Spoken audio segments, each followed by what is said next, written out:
தேர்தல் வேலைகள் அதில் குறிப்பா எஸ்ஆர்ஐ என்ற ஒரு சட்டத்தை கொண்டு வந்து அந்த பணி வேறு நடைபெற்றுக் கொண்டிருக்கிறது. ஐயோ முதல்வரே, அது எஸ்ஆர்ஐ கிடையாது, எஸ்ஐஆர். நீங்க சொன்னதோடைய அர்த்தம் ஸ்ரீன்னு வரும். ஓகேங்களா? எஸ்ஆர்ஐனா ஸ்ரீன்னு வரும். பட் இது ஸ்ரீ கிடையாது சார். எஸ்ஐஆர்னு சொல்லணும். சொல்லுங்க. எஸ்ஐஆர். எஸ்ஆர்ஐ கிடையாது, எஸ்ஐஆர்.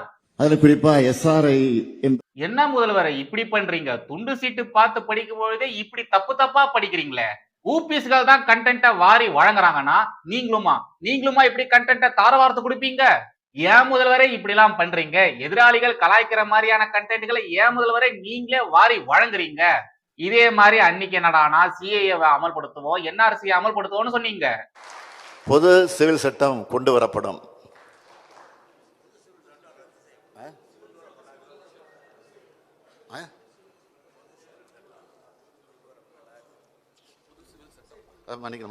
பொது சிவில் சட்டம் கொண்டு வரப்படாது. ஏதோ அன்னைக்கு பக்கத்துல உதயநிதி ஸ்டாலின் அவர்கள் இருந்ததுனால அவரு குடுகுடுன்னு ஓடி வந்து திருத்தினாரு. அதுக்கப்புறமா மாத்தி சொன்னீங்க. உதயநிதின்னு சொல்லும் பொழுது அவர் சொன்ன ஒரு விஷயம் ஞாபகத்துக்கு வருது. எஸ்ஐஆர். எஸ்ஐஆருக்கு அவர் ஒரு விளக்கத்தை கொடுத்தாரு பாருங்க.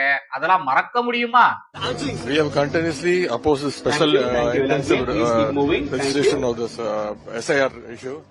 சுத்தம், உண்மையாலேயே சுத்தம். அப்ப என்னடானா பார்த்து படிக்கும் போதே எஸ்ஐஆர் தப்பு தப்பா படிக்கிறாரு. மகன் என்னடானா அவர் அதுக்கும் மேல எஸ்ஐஆர்னா என்னன்னே அவருக்கு தெரியல, வளர்றாரு. இதுல நாங்க எஸ்ஐஆர் அனுமதிக்க மாட்டோம், தமிழ்நாடு எப்பவுமே டெல்லிக்கு அவுட் ஆஃப் த கண்ட்ரோல் தான் அப்படின்ற மாதிரி மாஸ் ஸ்பீச் வேற. ஐயா, முதல்ல பேசுறத கொஞ்சம் கண்ட்ரோல் பண்ணி பேசுங்க. நீங்க பேசக்கூடிய வார்த்தைகள், உங்க வாயிலிருந்து வரக்கூடிய வார்த்தைகள் கண்ட்ரோல் இல்லாம அவுட் ஆஃப் கண்ட்ரோல்ல போயிட்டு இருக்கு. 200 பெறுவோம், 200 பெறுவோம், 200 பெறுவோம், 200 பெறுவோம். சோ இருக்கிற பிரச்சனைல இவனுங்க வேற. டேய் கொத்தடிமைகளா, உங்களுக்கு 200 ரூபாய் தான் அப்படின்றது எல்லாருக்குமே நல்லா தெரியுமேடா. அது ஏன்டா கோஷமா வேற போடுறீங்க? 200 பெறுவோம், வெற்றி பெறுவோம். 200 ரூபாய் வாங்குறதுல என்னடா வெற்றி இருக்கு? 200 ரூபாய் ஃபர்ஸ்ட் ஆஃப் ஆல் ஒரு மேட்ராடா. 10 வருஷத்துக்கு முன்னாடி வித்த டீ கூட இப்ப விலையேறி போச்சு. ஆனா 2014 காலகட்டங்கள்ல திமுகவுக்கு முட்டு கொடுக்கறதுக்கு 200 ரூபாய் கொடுத்தாங்க இல்லையா? அந்த 200 ரூபாய் இப்போ வரைக்கும் கண்டினியூ ஆயிட்டே இருக்கு. அத கொஞ்சமாச்சு ஏத்தி கேளுங்களா. ஒரு 500 ரூபாய், ஒரு 1000 ரூபாய் அப்படியாச்சும் ஏத்தி கேளுங்களாண்டா. ஏன்டா இன்னும் 200 ரூபாயிலே நிக்கிறீங்க?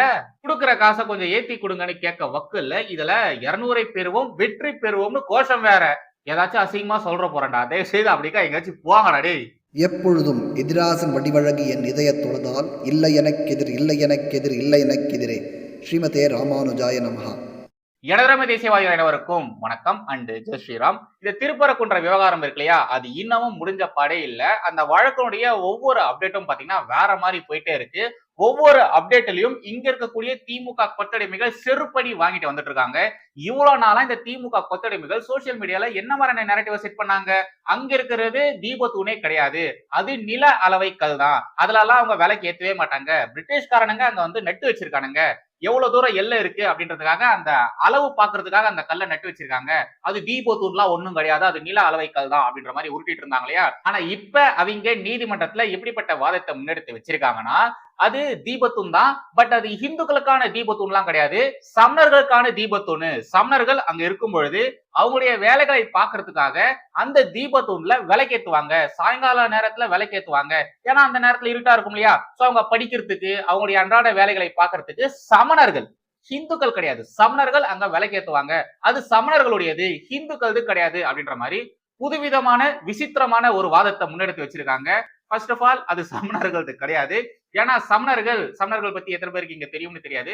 சமணர்கள் எந்த ஒரு உயிருக்கும் தீங்கு விளைவிக்க கூடாது, எந்த ஒரு உயிரையும் கொல்லக்கூடாது அப்படின்ற மாதிரி நினைப்பாங்க. அதனாலதான் அவங்க மொட்டடிச்சிருப்பாங்க. மொட்டடிக்கிறதுக்கான காரணம் என்னன்னா, தப்பி தவறி கூட நம்ம பேனை கொன்றக்கூடாது, பேன் மண்டையில வரும் இல்லையா, அந்த பேனை கொல்லக்கூடாது அப்படின்றதுக்காக அவங்க மொட்டடிச்சு வச்சிருப்பாங்க.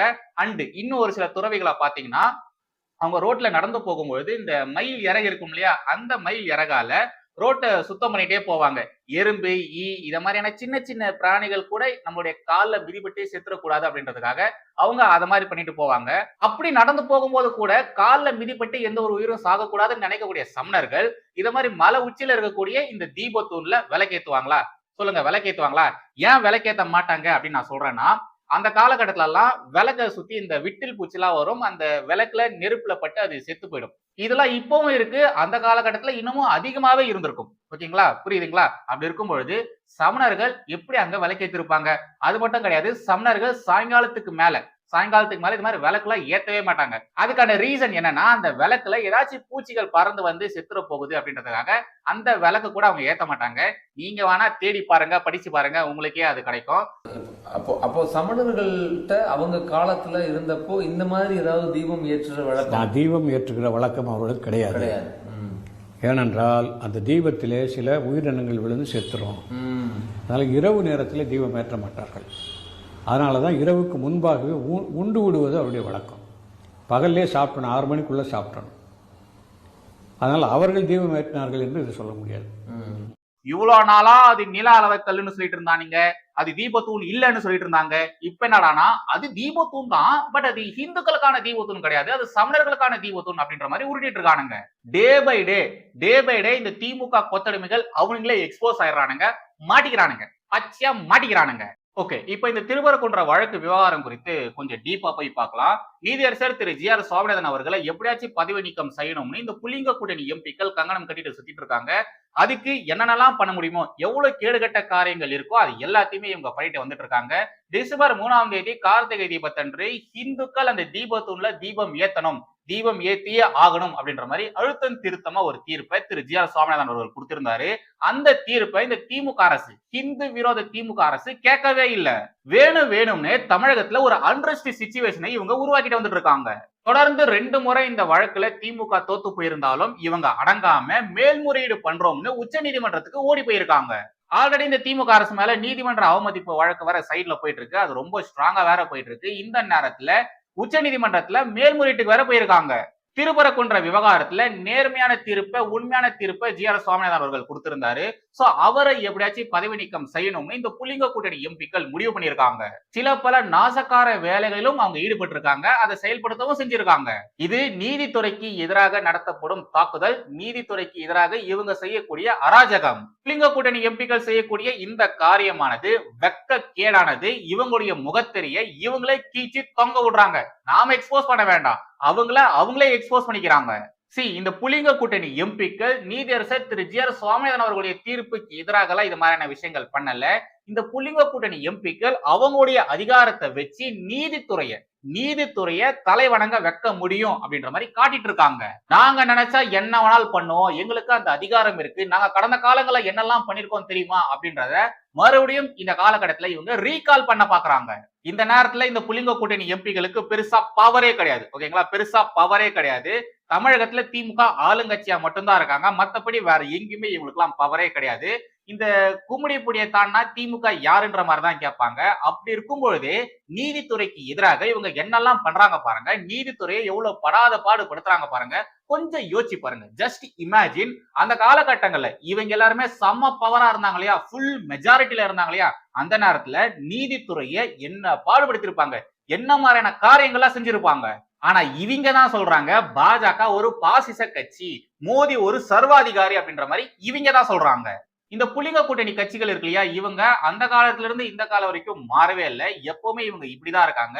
நீதிமன்றத்துல இவங்களுக்கு தோதா தீர்ப்பு வரலன்னு வச்சுக்கோங்களேன், நீதித்துறையே இப்படிதான், அந்த சிஸ்டமே சரியில்லை அப்படின்ற மாதிரி ஒட்டு மொத்தமா அவங்கள குற்றக்குறை சொல்லுவாங்க. அவங்க மேல இல்லாத பொல்லாத பழியை தூக்கி போடுவாங்க.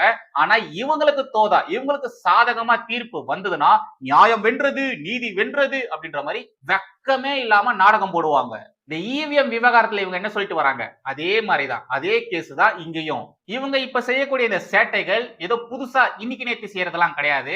அந்த காலத்துல இருந்தே இவங்க ஏகப்பட்ட சேட்டைகளை செஞ்சிருக்காங்க. 1973ல இந்திரா காந்தி பவர்ல இருக்கும் பொழுது அவங்களும் இத மாதிரியான சேட்டைகளை செஞ்சிருக்காங்க. உயர் நீதிமன்ற, உச்ச நீதிமன்ற நீதிபதிகளை மாத்திருக்காங்க. அரசியலமைப்பை இந்த அம்மா மதிச்சதே கிடையாது. ஆனா அந்த அம்மாவுடைய பேர ராகுல் காந்தி, 55 வயதான இளம் தலைவர், அவரு எங்க போனாலும் கையில ஒரு சவுப்பு புத்தகத்தை வச்சுன்னு சுத்திட்டு இருக்காரு. அது என்னன்னு கேட்டா அரசியல் சாசன புத்தகம்னு சொல்றாரு. அதை காட்டிக்கிட்டு நாங்க தான் இதை பாதுகாப்போம், எங்களால மட்டும்தான் பாதுகாக்க முடியும் அப்படின்ற மாதிரி சீன் போட்டுட்டு வந்துட்டு இருக்காரு. லூசு மாதிரி எங்க போனாலும் அதை தூக்கின்னு சுத்தினே இருக்கிறாரு. இந்திரா காந்தி இதே மாதிரியான சேட்டைகளை 1 முறை 2 முறை கிடையாதுங்க, ஏகப்பட்ட முறை பண்ணிருக்காங்க. 1977ல 1977ல நீதிபதியை மாத்தணும்னு நீதிபதிகளுக்கு எதிராக ஏகப்பட்ட சேட்டைகளை பண்ணி வச்சிருக்காங்க. இந்திரா காந்தி என்ன தெரியுமா பண்ணியிருக்காங்க, அவங்களுக்கு சாதகமா அவங்க கட்சியை சேர்ந்தவங்க நமக்கு யார் சப்போர்ட் பண்ணுவாங்களோ அவங்கள தேர்ந்தெடுத்து அவங்கள நீதிபதியா வச்சிருந்தாங்க. இதெல்லாம் நம்ம நாட்டுல நடந்தது, ஓகேங்களா, கடந்த காலங்கள்ல நடந்தது. எமர்ஜென்சி காலகட்டத்துல கிட்டத்தட்ட 21 நீதிபதிகளை இந்திரா காந்தி மாத்திருக்காங்க. எந்த ஒரு சஜஷனும் யாருகிட்டயுமே கேட்காம நீதிபதிகளா மாத்திருக்காங்க.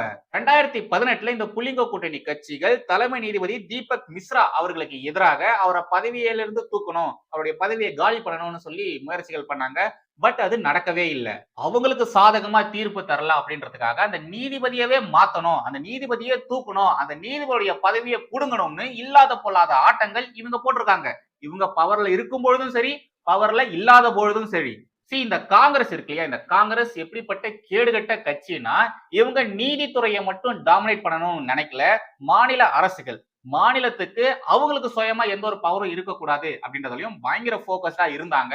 நீதித்துறையில எப்படி இவங்க இந்த மாதிரி சேட்டைகள் பண்ணாங்களோ அதே மாதிரி இவங்களுக்கு பிடிக்காத மாநில அரசுகளை கலைச்சிட்டு இருந்தாங்க. எப்ப பார்த்தாலும் கலைச்சிக்கிட்டே இருந்தாங்க. ஏன் இந்த திமுக இருக்கு இல்லையா, இந்த திமுகவுடைய அரசையும் இந்த காங்கிரஸ் 2-3 முறை கலைச்சிருக்காங்க. இப்ப நீங்களே சொல்லுங்க, நம்முடைய பாரத பிரதமர் நரேந்திர மோடி அவர்கள் 3வது முறையாக பிரதமரா இருக்காரு. கிட்டத்தட்ட 12-13 வருஷமா ஆட்சியில பாஜக இருக்கு. இந்த 12-13 வருஷத்துல ஏதாச்சும் ஒரே ஒரு மாநில அரசையாச்சும் இவங்க கலைச்சிருக்காங்களா? சொல்லுங்க, கலைச்சிருக்காங்களா? ஆனா இவங்க பாஜகவை பார்த்து பாசிச கட்சின்னு சொல்லுவாங்க, மோடியை பார்த்து சர்வாதிகாரின்னு சொல்லுவாங்க. ஜனவரி 2023ல கூட கல்கத்தா உயர்நீதிமன்ற நீதிபதி ராஜசேகர் மந்தாவை குறிவச்சு தாக்குதல்ல இறங்கினாங்க. அவரை அவமானப்படுத்துற வகையில நீதிமன்ற வளாகத்துல ஏகப்பட்ட போஸ்டர்களை ஒட்டி வச்சிருந்தாங்க. பட் இவங்க என்னதான் ட்ரை பண்ணியிருந்தாலும் அங்க எதுவுமே செல்ஃப் எடுக்கவே இல்லை, எதுவுமே வேலைக்கு ஆகவே இல்லை. ஆனா இந்த முறை இந்த புலிங்க கூட்டணி எம்பிக்கள் பயங்கரமா பிளான் பண்ணியிருக்காங்க. அதாவது மதம், சடங்கு, சம்பிரதாயம் இது மாதிரியான சென்சிட்டிவான விஷயத்தை வச்சுக்கிட்டு நீதிபதி ஜி.ஆர். சுவாமிநாதன் அவர்களை கார்னர் பண்ணிட்டு இருக்காங்க. இதெல்லாம் அவங்களுக்கும் நல்லாவே தெரியும். நாம கண்டிப்பா இந்த வழக்குல தோத்துருவோம்னு அவங்களுக்கே நல்லாவே தெரியும். இருந்தாலும் ஏன் இவங்க இவ்வளவு மெனக்கெடுறாங்கன்னா, அவங்களுடைய ஓட்டு வங்கிகள், அந்த இஸ்லாமிய ஓட்டு வங்கி இருக்கு இல்லையா, அதை குழுகுழுன்னு வச்சுக்கணும் அப்படின்றதுக்காக இது மாதிரிலாம் பண்ணிட்டு வந்துட்டு இருக்காங்க. திருப்பரங்குன்ற மலையில இருக்கக்கூடிய தீபத்தூண்ல விலைக்கு ஏற்றுறது அப்படின்றது இந்துக்களுடைய பழமையான வழக்கம். இது எந்த அளவு பழமையான வழக்கம்னா, அங்க இருக்கக்கூடிய தர்கா அவங்க கட்டினாங்களே அந்த தர்காவை விட பழமையான வழக்கம். அவங்களுடைய அந்த மதம், இஸ்லாமிய மதத்தை விட பழமையான வழக்கம். இங்க இருக்கக்கூடிய அரசியல் கட்சிகளை விட பழமையானது எங்களுடைய பழக்க வழக்கங்கள். இதை அழிக்கணும், ஹிந்து மதத்தை நாசப்படுத்தணும், ஹிந்து மதத்தை ஒழிக்கணும் அப்படின்றதுக்காக தான் இவங்க இத மாதிரியான நாசக்கார வேலைகளை ஈடுபடுறாங்க. ஆக்சுவலா அங்க இருக்கக்கூடிய இஸ்லாமியர்கள் கூட இதுக்கெல்லாம் எதிர்ப்புகள் தெரிவிக்கவே இல்லைங்க. அவங்க கூட ஒத்துக்கிட்டாங்க, நீங்க ஏத்துங்க, எந்த ஒரு பிரச்சனை இல்லைன்னு சொல்றாங்க. ஆனா இந்த திமுக தான் சாதாரண சிச்சுவேஷனை கூட அன்ரெஸ்ட் சிச்சுவேஷனா மாத்திட்டு வராங்க. இத்தனைக்கும் இந்த திமுக அரசின் கட்டுப்பாட்டுல இருக்கக்கூடிய HRNC கட்டுப்பாட்டுல தான் இந்த கோவிலே இருக்கு. அந்த கோவிலுக்காக தான் இவங்க வாதாடணும், அந்த கோவிலுடைய உரிமைக்காக தான் இவங்க வாதாடணும். ஆனா இவங்க அந்த கோவிலுடைய பணத்தை வச்சுக்கிட்டு விலைக்கேத்த மாட்டோம், விலைக்கேத்த கூடாது அப்படின்ற மாதிரி வாதாடிட்டு இருக்காங்க. இதெல்லாம் என்னங்க நியாயம்? இவங்க செய்ய வேண்டிய வேலைகளை இவங்க ஒழுங்கா செய்யறாங்களா? இல்ல, செய்யறதே கிடையாது. நீதிமன்றம், நீதிபதி அவங்க வழங்கின தீர்ப்பு அதை இவங்க கொஞ்சம் கூட மதிக்கிறதே கிடையாது. நீதிமன்றத்துல தீபம் ஏத்தலாம்னு தீர்ப்பு வந்ததுக்கு அப்புறமாகவும் சட்ட ஒழுங்கு, மத கலவரம் வரும் அப்படின்ற மாதிரி சொல்லி அவங்களுடைய காவல்துறையை வைத்து அங்களுடைய முருக பக்தர்களை தடுக்கிறாங்க. இது இவங்களுடைய அப்பட்டமான ஹிந்து விரோத செயல். அவங்களுடைய ஹிந்து விரோத புத்தியை இது பட்ட பரிவர்த்தமா காட்டுது. பகுத்தறிவு பேசுறவங்க ஏன் எங்களுடைய கோவில் விவகாரத்துல தலையிடணும்? ஏன் எங்களுடைய கோவில அவங்களுடைய கட்டுப்பாட்டுக்குள்ள வச்சுக்கணும்? ஏன் விலைக்கேத்துனா மத கலை வரும்னு சொல்லணும்? ஏங்க கற்பனையான காரணங்களை சொல்லி இது மாதிரியான கேடுகட்ட வேலைகளை பாக்குறீங்க? நீதிமன்றம் சொன்னதுக்கு அப்புறமாவும் இவங்க ஏன் ஹிந்து விரோத செயல்கள்ல வெளிப்படையா ஈடுபடுறாங்க? இவங்க செய்யக்கூடிய இந்த கேடுகட்ட காரியங்கள் எதை வெளிக்காட்டுது? இவங்களா ஹிந்து விரோதிகள், இவங்க நீதிமன்றத்துடைய தீர்ப்பு கூட மதிக்க மாட்டாங்க அப்படின்ற மாதிரி தானே காட்டுது. அது ஏங்க இந்துக்களை மட்டும் டார்கெட் பண்ணி இது மாதிரி டார்ச்சர் பண்றீங்க? திமுகவின் ஹிந்து விரோத செயல்கள் இதெல்லாம் இன்னைக்கு நேத்திக்கு நடக்கிறது கிடையாது. திமுகவின் வரலாறே இதுதான். திமுக உருவானதுக்கு காரணமே இதுதான். இவங்களுடைய தலைவர்களும் இதே மாதிரியான காரியங்கள் தான் செஞ்சிருக்காங்க. ஹிந்து மதத்தையும் ஹிந்து மத நம்பிக்கைகளையும் கொச்சைப்படுத்தி பேசிதான் இவங்க இவங்களுடைய கட்சியவே வளர்த்திருக்காங்க. இந்த திமுக மட்டும் கிடையாதுங்க, புள்ளிங்க கூட்டணியில் இருக்கக்கூடிய எல்லா கட்சிகளும் இதே வேலையை தான் சுத்திட்டு இருக்காங்க. அவங்களுக்கு ஹிந்து மதம்னா பிடிக்கவே பிடிக்காது. ஹிந்து மதத்தை ரொம்ப அருவருப்பா தொடர்ந்து இவங்க எல்லாருமே பேசிட்டு வந்துட்டு இருக்காங்க. இவங்க எல்லாருமே அதிகாரத்துல இருக்கக்கூடிய தலைவர்கள் தான். இவங்க பதவி ஏத்துப்பாங்க இல்லையா, அந்த நேரத்துல என்னெல்லாம் சொல்லி பதவி ஏற்ப நடத்திருப்பாங்க. நாங்க எல்லாருமே சமமா பார்ப்போம், பாகுபாடு கருத மாட்டோம், எல்லா மதமும் எங்களுக்கு சமம்தான், நாங்க மதத்தை காரணம் காட்டி மேலே கீழெல்லாம் நடத்த மாட்டோம், இப்படிலாம் சொல்லியிருப்பாங்க இல்லையா. ஆனா இவங்க பதவி ஏத்துக்கிட்டு அந்த ஒரு அதிகாரத்துக்கு வந்து அந்த ஒரு சேர்ல உட்கார்ந்ததுக்கு அப்புறமா இவங்க பண்ணக்கூடிய வேலைகள் எல்லாமே ஹிந்து விரோத வேலைகள் தான். ஹிந்து விரோத செயல்கள் மட்டும்தான் இவங்க செஞ்சுட்டு இருக்காங்க. இவங்களுடைய சிறுபான்மையின வாக்குகளை தங்களுடைய கட்டுப்பாட்டுக்குள்ளேயே வச்சுக்கணும், தங்களுக்குள்ளேயே வச்சுக்கணும், அந்த ஓட்டுகள் அலுங்காம குலுங்காம நமக்கே வரணும் அப்படின்றதுக்காக இத மாதிரியான கேடுகட்ட வேலைகளை இவங்க பார்த்துட்டு இருக்காங்க. தொடர்ந்து பார்த்துக்கிட்டு இருக்காங்க. இவங்களுடைய ஒரே குறிக்கோள் ஹிந்து மதத்தை எப்படியாச்சும் அழிக்கணும், இந்த நாட்டை எப்படியாச்சும் அவங்களுடைய கட்டுப்பாட்டுக்குள்ள அவங்களுடைய அதிகாரத்துக்குள்ள வச்சுக்கணும். அம்புட்டுதான். இதெல்லாம் இவங்களால நடத்த முடியும்? இதெல்லாம் இவங்களால பண்ண முடியும்? வாய்ப்பே கிடையாது. ஆளாளப்பட்ட திருட்டு முதலாளிகளால முடியல, ஆளாளப்பட்ட திருட்டு பிரிட்டிஷ்காரங்களால முடியல. இவங்கெல்லாம் யாரு?